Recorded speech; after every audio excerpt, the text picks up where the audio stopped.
Hello students, last lecture में हम लोगों ने बात किया था कि प्लांट के अंदर ट्रांसपोर्टेशन कैसे होता है, जिसमें हम लोगों ने पढ़ा था कि जाइलम के अंदर जाइलम के द्वारा जो है वो पौधे वाटर को ट्रांसपोर्ट करते हैं।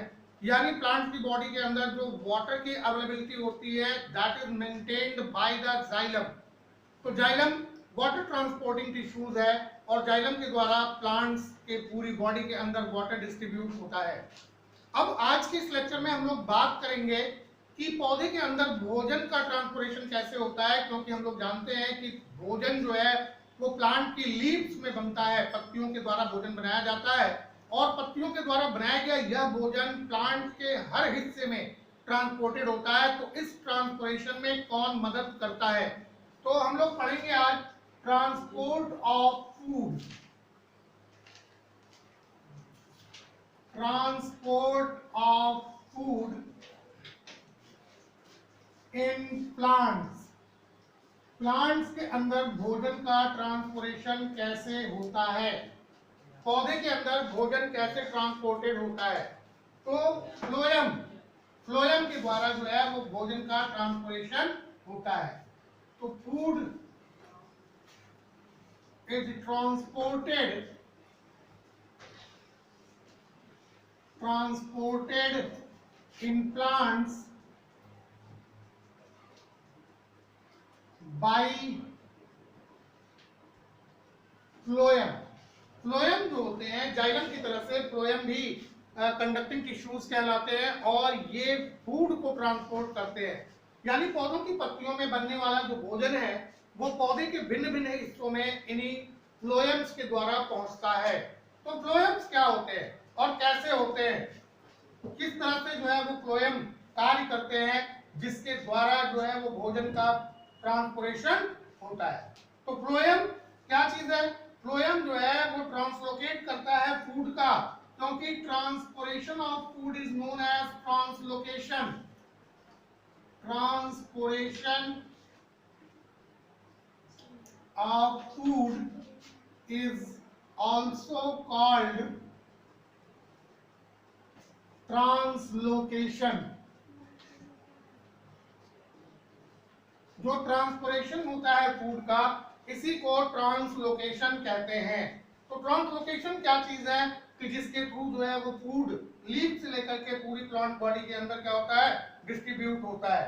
तो movement of food minerals through phloem depends on the action of living cells called sieve tube. देखो हम लोगों ने पढ़ा था कि जाइलम के अंदर जो है वो जाइलम के कुछ कंपोनेंट्स पाए जाते हैं, बिल्कुल उसी तरह से फ्लोएम के अंदर भी जो है वो फ्लोएम के कंपोनेंट्स होते हैं, जिसमें सीव ट्यूब सबसे महत्वपूर्ण होती है।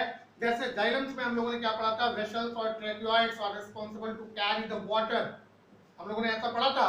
तो फ्लोएम्स के अंदर जो फूड को कैरी करने वाले जो कंपोनेंट्स है फ्लोएम के, वो क्या आती है, सीव ट्यूब्स आती है। Sieve tubes is responsible to carry the food from the leaf to all parts of the body। पौधे के पूरे हिस्से में जो भोजन ट्रांसपोर्टिंग होती है वो किसके द्वारा करवाई जाती है, सीव ट्यूब्स के द्वारा। तो हम लोग क्या लिखेंगे, हम लोग लिखेंगे कि फ्लोएम ट्रांसलोकेट द फूड। ये चीज हम लोगों ने लिखा कि फ्लोएम जो है वो ट्रांसलोकेट करता है किसको, फूड को। यानी फूड के जो ट्रांसपोर्टेशन होता है, जो फूड का ट्रांसपोर्टेशन होता है या जो मूवमेंट होता है फूड मटेरियल्स का, ये किसके द्वारा होता है, फ्लोएम के द्वारा। तो the movement of food, the movement of food and other substances,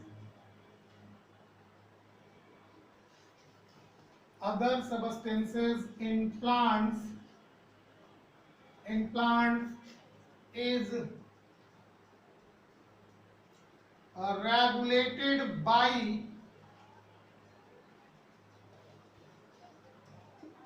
sieve tubes। किसके द्वारा, सीव ट्यूब्स के द्वारा। जो फूड का मूवमेंट होता है या अन्य जो सब्सटेंसेस का मूवमेंट होता है प्लांट के अंदर, ये किसके द्वारा होता है, तो ये सीव ट्यूब्स के द्वारा होता है। यानी फ्लोएम contains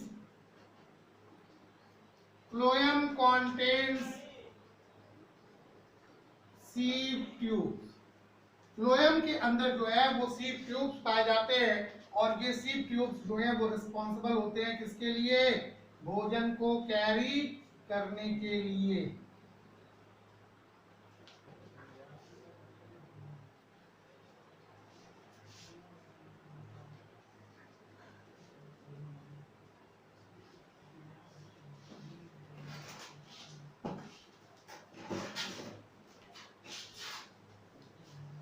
ये सीव ट्यूब्स है।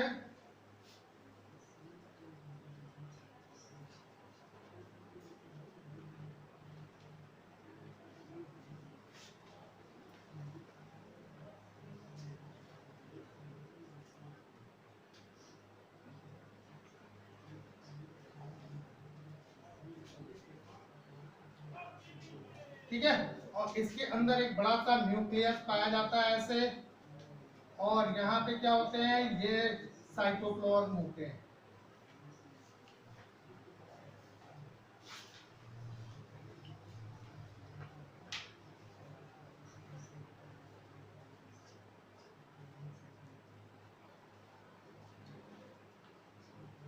ये न्यूक्लियस हो गया, ये सीव ट्यूब्स होते हैं। तो सीव ट्यूब्स कंप्लीटली क्या कहलाएगा? ये सीव ट्यूब्स। अब यहाँ पे देखो ये जो लगा होता है ये सीव प्लेट्स होती हैं, सीव प्लेट्स। और ये क्या है? Sieve tubes. और इसको क्या कहेंगे? Cut wall. Cut wall containing cellulose. इसके अंदर क्या होता है? सेलुलोज होता है। और ये क्या चीज है? ये जो आप देख रहे हो ये कॉम्पैनियन सेल है, कॉम्पैनियन सेल। इस कॉम्पैनियन सेल में ये क्या होगा? बड़ा सा न्यूक्लियस। तो ये फ्लोएम है। तो जाइलम वेसल्स की तरह से phloem is made of many cells. Phloem is made of many cells. Phloem जो है वो बहुत सारी सेल से मिलकर के बना होता है ना? And joined end to end to form long tube. Joined end to end to form long tube. ये एक दूसरे से एंड टू एंड जुड़ी होती हैं और एक लॉन्ग ट्यूब का फॉर्मेशन करती हैं। तो sieve tube which form phloem are living cell. Sieve tube which form phloem is living cell. Sieve tubes जिनसे मिलकर के क्या बना होता है? फ्लोएम बना होता है। ये एक लिविंग सेल होती है which contains cytoplasm, which contain cytoplasm, जिसमें क्या पाया जाता है? साइटोप्लाज्म पाया जाता है बट नो न्यूक्लियस। लेकिन इसमें कोई न्यूक्लियस नहीं होता है। सीव ट्यूब जो है वो फ्लोएम का फॉर्मेशन करती हैं। इसमें साइटोप्लाज्म पाया जाएगा but no nuclear. Each sieve tube cell has a companion cell. प्रत्येक सीव ट्यूब सेल के साथ एक कंपेनियन सेल्स पाई जाती है। Each sieve tube cell contains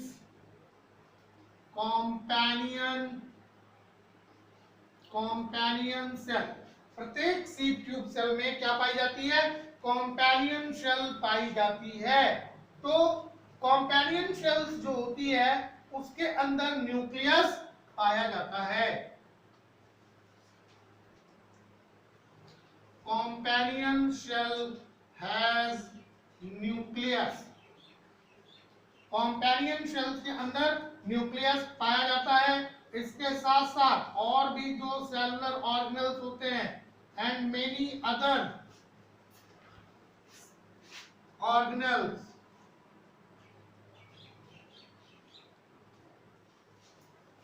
organelles. Companion shells has nucleus and many other organelles. Companion shells के अंदर nucleus होता है और न्यूक्लियस के साथ साथ अन्य जो ऑर्गेनेल्स होने चाहिए किसी भी सेल के अंदर, तो वो सारे के सारे ऑर्गेनेल्स इसके अंदर पाए जाते हैं।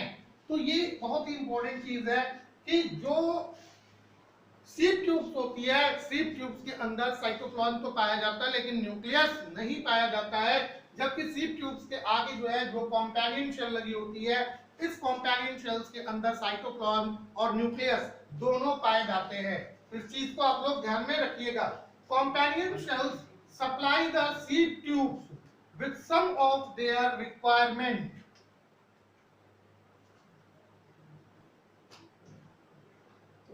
Companion shells supply the seep tubes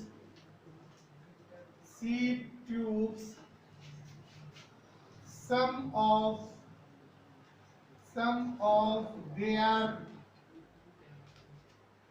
requirements।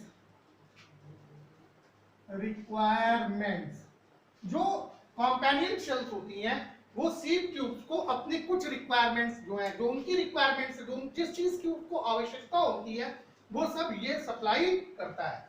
अब हम लोग देख ले कि जो फूड है वो कहाँ बनता है, मेसोफिल सेल्स में। फूड का फॉर्मेशन कहाँ होता है, in the mesophyll cells of plant leaves. Plant leaves की मेसोफिल सेल्स के अंदर फूड का फॉर्मेशन होता है। समझ में आ रही बात ना, कि food is made in the mesophyll cells of leaf. So the food made by mesophyll cells of a leaf enters into seep tube. ये जो भोजन होगा वो किसके अंदर आएगा, सीप ट्यूब के अंदर आता है। और सीप ट्यूब से ये भोजन जो है वो डिफरेंट पार्ट्स में प्लांट के डिस्ट्रीब्यूट होता है। यानी पूरी प्लांट्स की बॉडी के अंदर जो सीप ट्यूब्स है इसका एक नेटवर्क होता है और इस सीप ट्यूब्स में मेसोफिल सेल्स जो होती है वो प्रिपेयर्ड फूड को लोड कर देती हैं। अब पौधे के जिस सेल के अंदर भोजन की आवश्यकता होती है वहां का प्रेशर डाउन हो जाता है और फूड जो है वहां फ्लो हो जाता है। तो इस चीज को ध्यान में रखेंगे क्या, कि वाटर का जो ट्रांसपोर्टेशन होता है वो वाटर का ट्रांसपोर्टेशन कहां से कहां होता है, नीचे से ऊपर की तरफ। लेकिन फूड का जो ट्रांसलोकेशन होता है, जो फूड ट्रांसपोर्टेड होता है किससे, फ्लोएम के द्वारा। ये पौधे के सभी डायरेक्शंस में, ऊपर भी और नीचे भी, दोनों डायरेक्शंस में इनका फ्लो होता है। तो वाटर का फ्लो जो है, flow of water is unidirectional. जो फ्लो ऑफ वाटर है वो कैसा है, यूनिडायरेक्शनल। कहां से, फ्रॉम डाउनवर्ड टू अपवर्ड। लेकिन जो फूड का ट्रांसपोर्टेशन है, जो फूड के फ्लो होने का जो डायरेक्शन है वो बोथ डायरेक्शंस है। If required then upper direction, if required then downward direction. तो अपवर्ड और डाउनवर्ड सभी डायरेक्शंस में फ्लोएम जो है वो फूड को कैरी करती है। बाकी फूड को कैरी करने का या फूड को ट्रांसपोर्ट करने का जो मैकेनिज्म है that is like the xylem. ये जाइलम की तरह से ही होता है। कैसे, जैसे जाइलम वाटर को रूट से लेकर के और टिप तक पहुंचाता है और ये वाटर उस जाइलम वेसल से किसके थ्रू, ऑस्मोटिक प्रेशर के कारण, या जो भी सक्शन क्रिएट होता है प्लांट सेल्स के अंदर जहां वाटर की रिक्वायरमेंट होती है, वाटर वहां चला जाता है, डिफ्यूज हो जाता है। ऐसे ही भोज्य पदार्थ जिस साइड में रिक्वायर्ड होते हैं उस साइड का प्रेशर क्या होता है, कम हो जाता है और इस फ्लोएम से भोजन निकल करके, यानी सीप ट्यूब से भोजन निकल करके उस डायरेक्शन में डिस्ट्रीब्यूट हो जाता है। तो इस तरह से फ्लोएम जो है वो फूड को ट्रांसपोर्ट करता है। तो ध्यान रहे इस बात का कि movement of water in xylem, movement of water in xylem, movement जो वाटर का होता है किसमें, जाइलम में, is always upward, is always upward. जो मूवमेंट होगा वाटर का जाइलम में ये हमेशा कैसा होता है, अपवर्ड होता है। And it is caused by the, किसके द्वारा, सक्शन ऑफ वाटर। ये हमने आपको पहले भी बताया था कि वाटर का जो मूवमेंट होता है वो वाटर के सक्शन के कारण होता है, क्योंकि प्लांट के जिस रीजन में वाटर की स्कैर्सिटी होती है, जिस रीजन में वाटर कम हो जाता है तो उस रीजन में एक सक्शन क्रिएट होता है और उस सक्शन के कारण जो जाइलम वेसल्स वाटर को कैरी कर रही हैं वहां से वाटर डिफ्यूज होकर के जहां कमी है वहां पहुंच जाता है। इस चीज को एकदम हमेशा ध्यान में रखिएगा। लेकिन मूवमेंट जो है फूड का फ्लोएम में ये अपवर्ड और डाउनवर्ड दोनों डायरेक्शंस में होता है। यानी मूवमेंट ऑफ फूड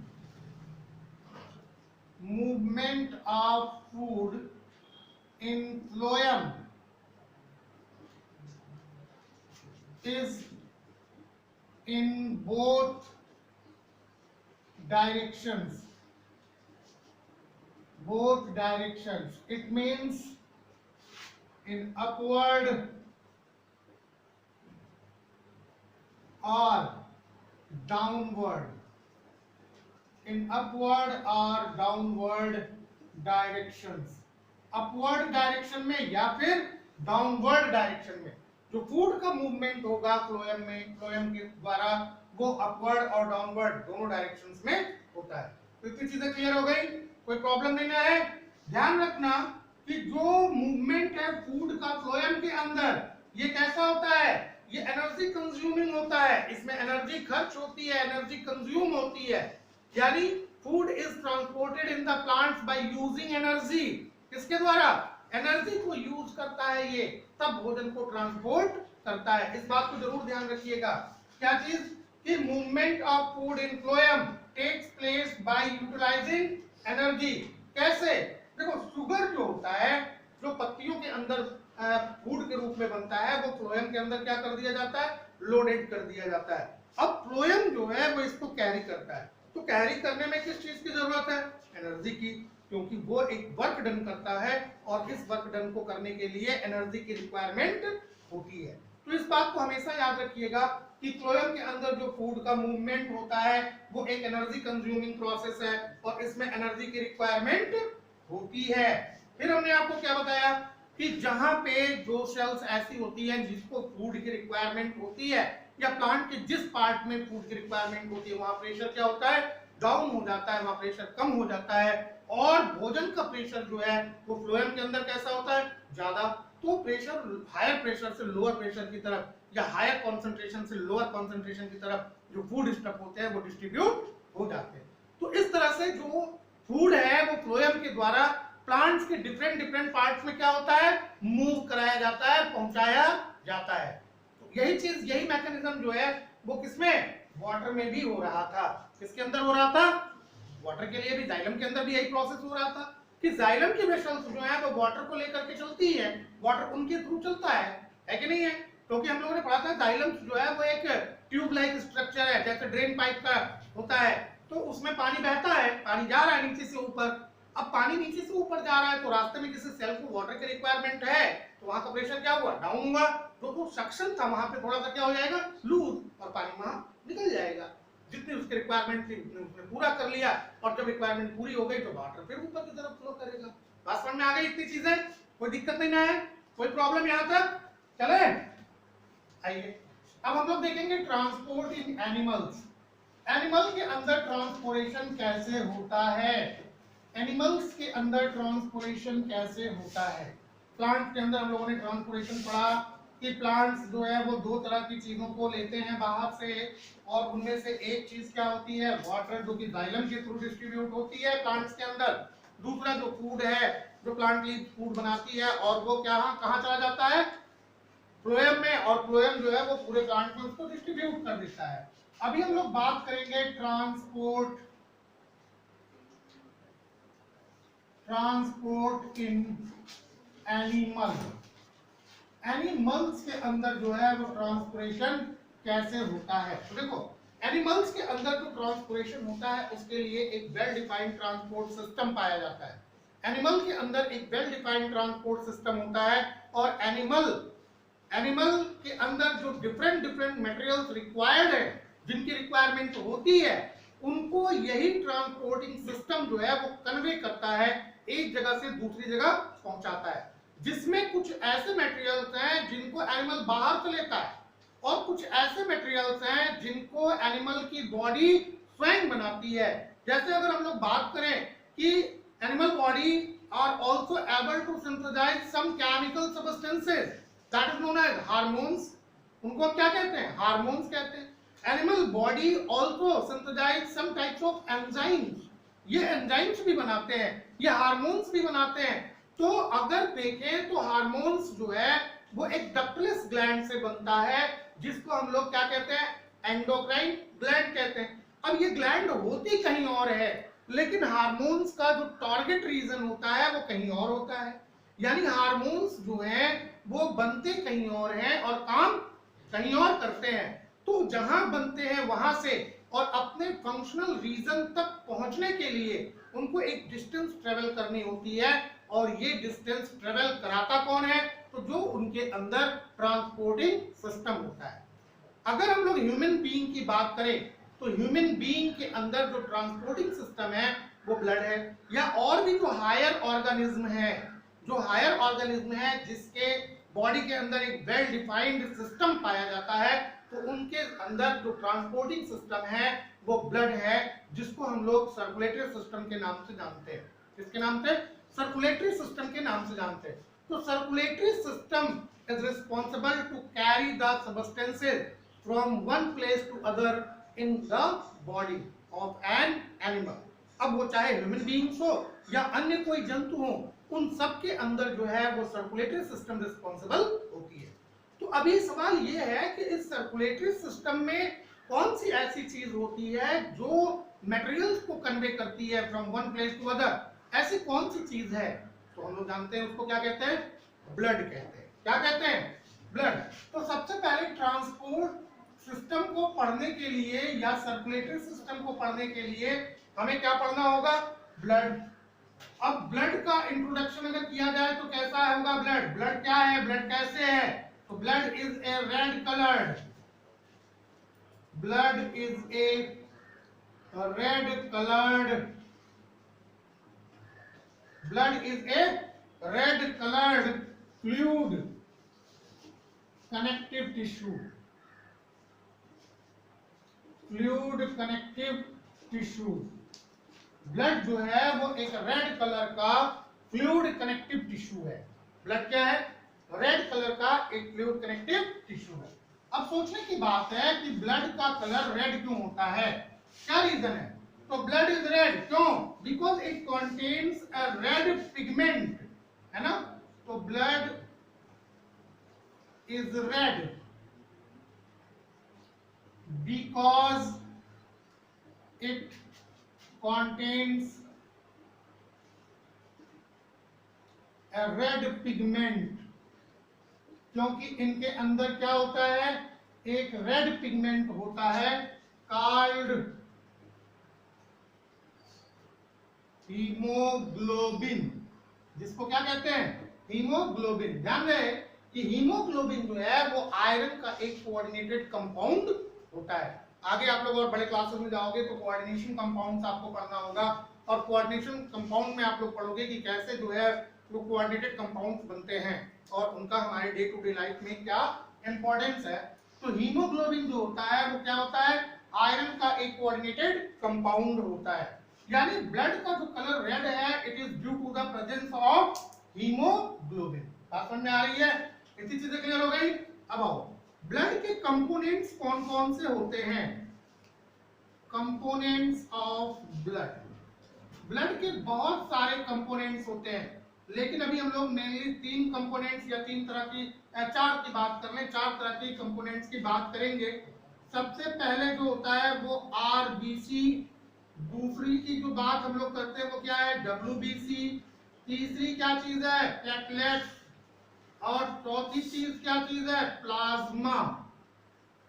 ये चार चीजें होती हैं. आरबीसी या जिसको रेड ब्लड सेल्स कहते हैं. क्या कहते हैं? Red blood sales. दूसरा व्हाइट ब्लड सेल्स. और प्लेटलेट्स. और क्या चीज? प्लाज्मा. प्लाज्मा क्या होता है? प्लाज्मा लिक्विड पोर्शन होता है ब्लड का, जिसमें ये तीनों कंटेंट्स जो होते हैं वो डूबे हुए होते हैं. प्लाज्मा क्या है? That is the liquid part of the blood, है ना, जिसमें ये तीनों सेल्स जो होती हैं वो क्या होती हैं? डूबी हुई होती हैं. तो एक एक करके पढ़ लें. पहले देखो ब्लड कैसा है, ब्लड लिक्विड है जिसमें क्या होता है, plasma.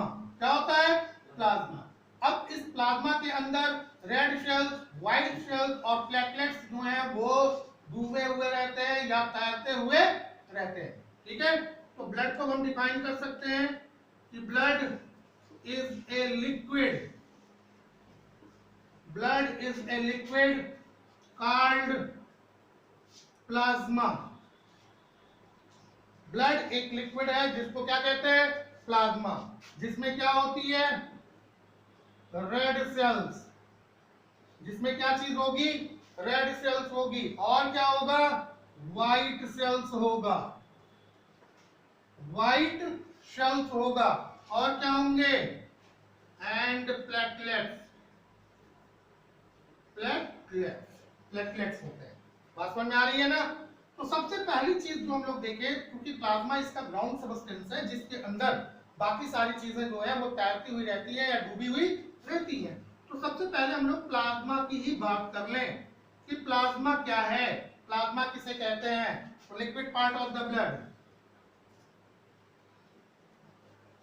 The liquid part of the blood is called plasma. जो लिक्विड पार्ट है ब्लड का, इसी को हम क्या कहेंगे, प्लाज्मा कहेंगे। तो ब्लड का जो लिक्विड पार्ट होता है प्लाज्मा, ये किससे बना होता है और कैसा होता है, तो प्लाज्मा जो है वो एक कलरलेस पोर्शन होता है ब्लड का। कैसा होता है, कलरलेस होता है, इसमें कोई कलर नहीं होता है, और मेनली इसमें क्या चीज पाया जाता है, वाटर। क्या चीज इसमें मेनली पाया जाता है, वाटर। बात समझ में आ रही है ना। और इसके साथ साथ बहुत सारे सबस्टेंसेस जो होते हैं वो इस प्लाज्मा में डिसॉल्व होते हैं। तो plasma is colourless, plasma is colourless mainly formed with water, mainly formed with water।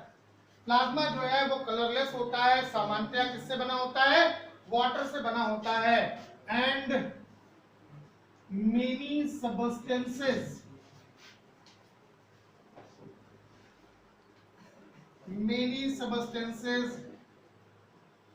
dissolve in it।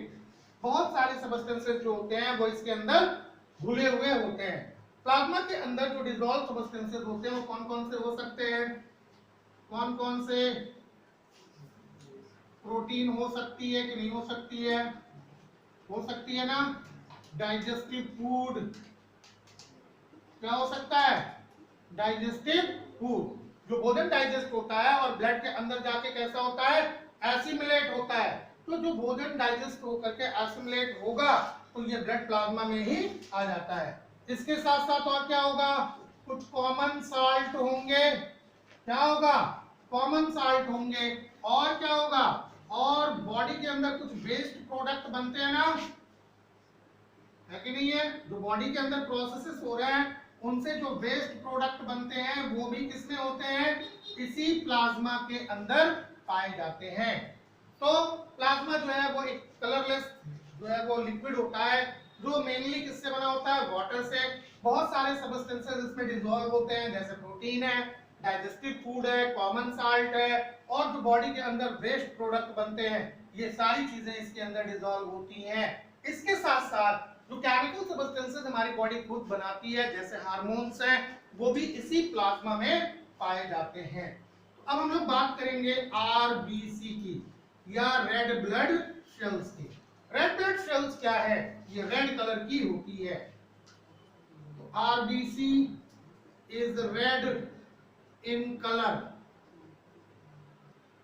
Due to the presence of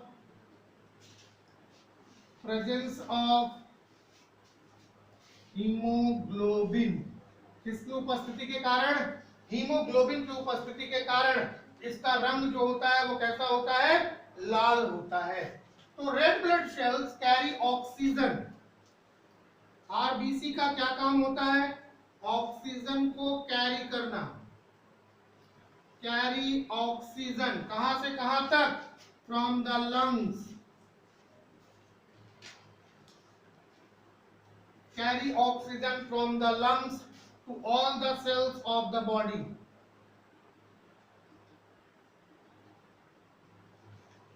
बात समझ में आ रही है ना? ऑक्सीजन को कैरी कौन करता है? ये आरबीसी। कहां से? लंग्स से। और कहां तक ले जाती है? शरीर के पूरे सेल्स के अंदर, जितने भी सेल्स हैं बॉडी के अंदर, उन सभी सेल्स के अंदर ऑक्सीडेशन होता है और ऑक्सीडेशन के लिए ऑक्सीजन की रिक्वायरमेंट होती है and this oxygen is carried by the RBC. कहां से? लंग्स से। कहां से ले जाती है ये? लंग्स से ले जाती है। तो इतनी चीजें क्लियर हो गई ना कि ऑक्सीजन को कैरी करता है कौन? आरबीसी। ध्यान रहे कि आरबीसी जो है वो ऑक्सीजन को कैरी कैसे करता है। हम लोगों ने पढ़ा कि आरबीसी के अंदर जो है वो रेड कलर का एक पिगमेंट पाया जाता है जिसका नाम क्या है? हीमोग्लोबिन। ये हीमोग्लोबिन जो होता है वो ऑक्सीजन को अपने से कंबाइन करता है और ऑक्सी हीमोग्लोबिन बनाता है। ऑक्सी हीमोग्लोबिन बन करके ही ऑक्सीजन जो है वो सेल टू सेल जाता है, जहां पे जो ऑक्सीजन और हीमोग्लोबिन के बीच के बॉन्ड हैं वो टूट जाते हैं। ऑक्सीजन सेल के अंदर डिफ्यूज हो जाती है और हीमोग्लोबिन कार्बन डाइऑक्साइड को लेकर के पुनः वापस आ जाता है। इतनी चीजें क्लियर हो गई? इस प्रोसेस से ऑक्सीजन जो है वो लंग्स से पूरी बॉडी के सेल्स के अंदर पाया जाता है। अब जान लो कि आरबीसी की जो स्ट्रक्चर है, RBC is usually circular in shape। RBC जो होती है वो सामान्यतया शेप में कैसी होती है? सर्कुलर होती है। RBC do not have nuclei, do not have nuclei। RBC के अंदर जो है वो सामान्यतया न्यूक्लियाई नहीं पाई जाती है और न्यूक्लियाई ना पाए जाने की वजह से इनका जो लाइफ स्पॉन होता है वो कम होता है। कैसा होता है? लाइफ स्पॉन कम होता है। तो life span of RBC is less due to the absence of nuclei. Nuclei की अनुपस्थिति के कारण जो आरबीसी की लाइफ स्पॉन होगी, जो इसका जीवन काल होता है वो कैसा होता है? कम होता है। और ये आरबीसी जो है वो बॉडी के अंदर, ब्लड के अंदर जो है वो मरती रहती हैं। तो जब मर जाती हैं तो किडनी इनको फिल्टर करके क्या करती है? निकाल देती है और यूरिन के थ्रू ये बाहर निकल जाते हैं। लेकिन पर डे जितनी आरबीसी मरती हैं उससे कई गुना ज्यादा आरबीसी जो है वो फॉर्म होती रहती है। ध्यान रहे आरबीसी और डब्ल्यूबीसी का जो फॉर्मेशन होता है वो बोन मैरो में होता है। किसमें होता है? बोन मैरो में। तो bone marrow is responsible for the formation of RBC and WBC दोनों में। अगर किसी भी व्यक्ति का ब्लड लॉस हो रहा है, ब्लड कम हो रहा है, तो अब कम होता चला जा रहा है, नए ब्लड का फॉर्मेशन इसका मतलब नहीं हो रहा है, तो डेफिनेटली उसके बोन मैरो में कोई ना कोई प्रॉब्लम है, कोई ना कोई प्रॉब्लम है। और अगर ये प्रॉब्लम बहुत ज्यादा है, क्रिटिकल कंडीशन है, तो ऐसी कंडीशन में बोन मैरो का ट्रांसप्लांटेशन किया जा सकता है। बोन मैरो जो है वो ट्रांसप्लांट होता है। समझ में आ रही बात ना? इतनी चीजें क्लियर हो गई ना? कोई दिक्कत नहीं ना है? इतनी चीजें चले। तो बोन मैरो में चूंकि आरबीसी का फॉर्मेशन जो है वो ज्यादा से ज्यादा होता रहता है, इसलिए कभी भी बॉडी के अंदर आरबीसी की कमी नहीं होने पाती है, भले ही पर डे जो है वो मिलियंस ऑफ आरबीसी डाइड, है ना? तो पर डे क्या होता है? मिलियंस ऑफ आरबीसी जो है वो मर जाती है, मृत्यु हो जाती है, किडनी के द्वारा फिल्टर करके क्या की जाती है? निकाल दी जाती है। इसके बावजूद ब्लड के अंदर जो आरबीसी है उसकी संख्या कम नहीं होती है। बात समझ में आई? अब हम लोग बात करेंगे व्हाइट ब्लड सेल्स या फिर डब्ल्यूबीसी की। डब्ल्यूबीसी क्या है? तो these cells are also known as protective cells। इनका क्या नाम रखा जाता है? प्रोटेक्टिव सेल्स रखा जाता है। ये रेड नहीं होती हैं। कैसी नहीं होती हैं? रेड नहीं होती हैं। और दूसरा काम क्या होता है? They fight against the infections। It means white blood cells or WBC are responsible to maintain the immunity of the body। बात समझ में आ रही है? WBC जो होती हैं वो बॉडी की इम्यूनिटी को मेंटेन करती हैं। WBC अकेले नहीं होता है, ध्यान रहे। RBC को हम लोग एरिथ्रोसाइट्स भी कहते हैं। क्या कहते हैं? एरिथ्रोसाइट्स। और WBC को ल्यूकोसाइट्स भी कहते हैं। तो ल्यूकोसाइट्स जो होते हैं वो कई सारे कंटेंट्स के साथ होते हैं। बहुत सारे कंटेंट्स जो हैं वो ल्यूकोसाइट्स के अंदर पाए जाते हैं। बात समझ में आ रही है? ल्यूकोसाइट्स में क्या होते हैं? बहुत सारे कंपोनेंट्स मिले होते हैं। कितनी चीजें क्लियर हो गई ना? ल्यूकोसाइट्स में क्या होता है? बहुत सारे कंपोनेंट्स मिले होते हैं। ठीक है, कितनी चीजें क्लियर हो गई ना? अभी जो ल्यूकोसाइट्स के कंपोनेंट होते हैं उनको डिफरेंशियल ल्यूकोसाइट्स कहते हैं। क्या कहते हैं उनको? डिफरेंशियल ल्यूकोसाइट्स कहते हैं। बात समझ में आ गई? जैसे न्यूट्रोफिलस है, जैसे इस्नोफिलस है, तो ये सारी चीजें उनके अंदर पाई जाती हैं। ठीक है, तो जब कभी भी ऐसी जरूरत होती है तो हम लोग क्या करते हैं? ब्लड चेक करवाते हैं। तो TLC और DLC ये जांच करवाते हैं। टोटल ल्यूकोसाइट काउंट देखते हैं कि WBC की संख्या कितनी है, और DLC जिसको डिफरेंशियल ल्यूकोसाइट्स काउंट कहते हैं। ल्यूकोसाइट्स काउंट, बात समझ में आ रही है ना? तो डिफरेंशियल ल्यूकोसाइट्स काउंट क्या है? तो कौन कौन से होंगे? न्यूट्रोफिलस है, इस्नोफिलस है, मोनोसिस्टस है, ये सारी चीजें जो होती हैं वो इसके अंतर्गत आती हैं। इतनी चीजें क्लियर हो गई ना? तो उसमें चेक करके देखा जाता है। जैसे इस्नोफिलस है, अगर इस्नोफिलस की संख्या बढ़ जाए तो व्यक्ति का सांस फूलने लगता है। व्यक्ति के अंदर क्या होता है? सांस फूलने लगेगा। व्यक्ति के अंदर क्या होगा? दमा के लक्षण आने लगेंगे, और इसी को इस्नोफिलिया कहते हैं। क्या कहते हैं? इस्नोफिलिया। तो इस बात को ध्यान रहे कि व्हाइट ब्लड सेल्स जो हैं, white blood cells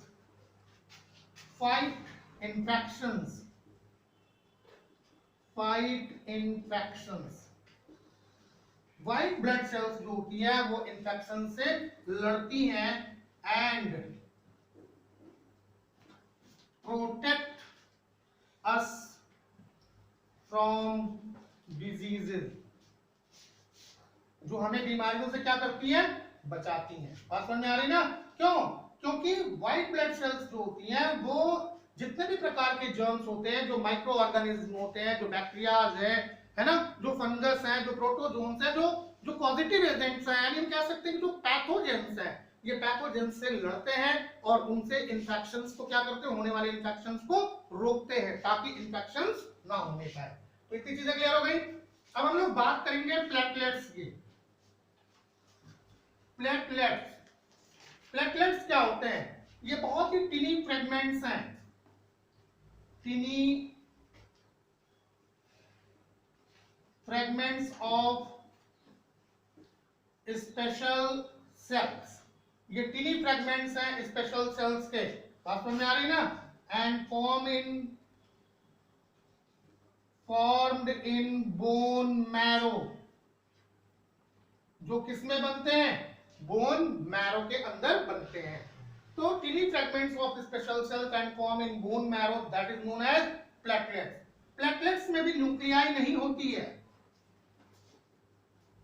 platelets do not have nuclei.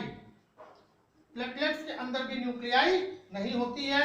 It help in coagulation of blood, ये ब्लड को कोगुलेट करने में मदद करते हैं।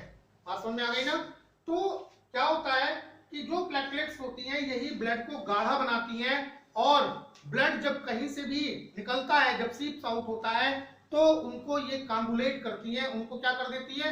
जाम कर देती हैं, उनको थक्का बना देती हैं, ताकि वहां से ब्लड फ्लो जो है वो इंटरप्टेड हो जाए।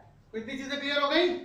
अब हम लोग देख लें फंक्शन क्या है ब्लड का। बस ब्लड का फंक्शन देख लें, फिर हम लोग देखेंगे कि ह्यूमंस के अंदर ट्रांसपोर्ट कैसे होता है, यानी ह्यूमन सर्कुलेटरी सिस्टम क्या है। तो सबसे पहला फंक्शन क्या है ब्लड का? सबसे पहला फंक्शन है कि it regulate the temperature of the body.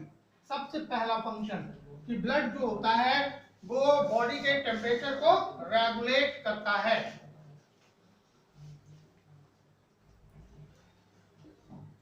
Functions. सबसे पहला, it regulate body temperature. It regulate body temperature. सबसे पहली चीज कि ये बॉडी टेम्परेचर को क्या करेगा, रेगुलेट करता है। और it carry oxygen for respiration. Respiration के लिए ये ऑक्सीजन को कैरी करता है। It also carry waste product formed by the body. शरीर के द्वारा बनाए जाने वाले भिन्न भिन्न प्रकार के वेस्ट प्रोडक्ट को भी ये क्या करता है, कैरी करता है। इट carry digestive food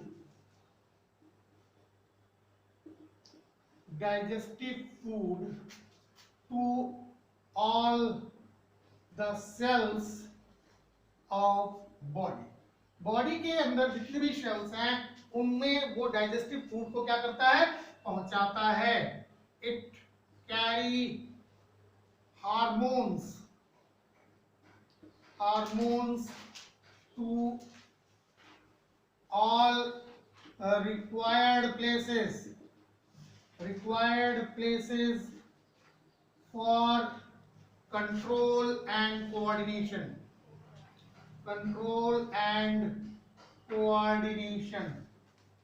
ये हार्मोन्स को बॉडी के अंदर रिक्वायर्ड प्लेसेस तक पहुंचाता है ताकि बॉडी का जो है वो कंट्रोल और कोऑर्डिनेशन हो सके।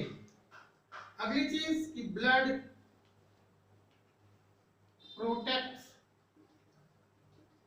protects the body from infections। Blood जो है वो बॉडी को इन्फेक्शन से बचाता है। तो ये सब बहुत ही महत्वपूर्ण फंक्शंस हैं जो ब्लड के द्वारा होते हैं।